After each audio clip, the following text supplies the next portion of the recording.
For many, the concept of divine judgment is one of Christianity's most offensive teachings.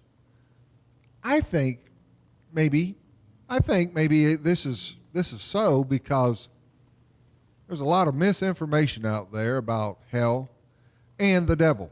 For example, some like to think that hell is just one big continuous party. Another false assumption is that the devil himself has red skin and walks around on hooves and has two horns and carries a pitchfork, but that's not biblical either. The Bible actually describes the devil as the commander of the powers of the unseen world, the spirit of work in the hearts of those who refuse to obey God. So, because of Christianity's biblical teaching on hell, some folks have criticized our faith and said that we are the root of all the world's problems. They claim that people, because they believe this, because they believe in Christ, because they follow the Bible, that we do horrible things in the name of religion. Now, I'm not denying there has been the apostate church and there's been evil things perpetrated in the name of Christ, but that does not equate them to being the church. But if you actually look at history, it directly contradicts that Christians are the root of all the evil in the world.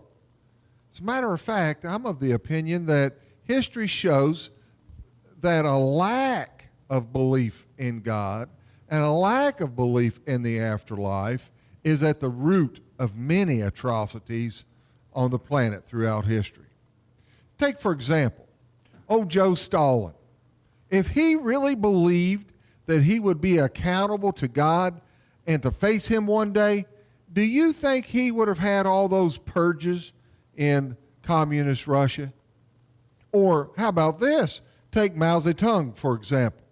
Here's another atheist, communist, mass murderer who did things that you just can't imagine. Tens of millions of people, it is estimated that he killed. Do you think he would have done that if he knew he was going to face a final judgment?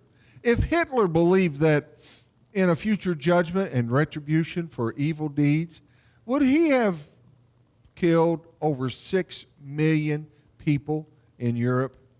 Tim Keller points out, and he says, and I quote, "It is the lack of belief in God, it is the lack of belief in a God of vengeance that secretly nourishes violence."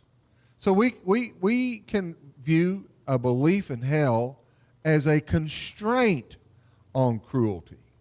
Belief in the afterlife affects us in this life as well as the one to come. And it actually should motivate us to strive to live godly lives.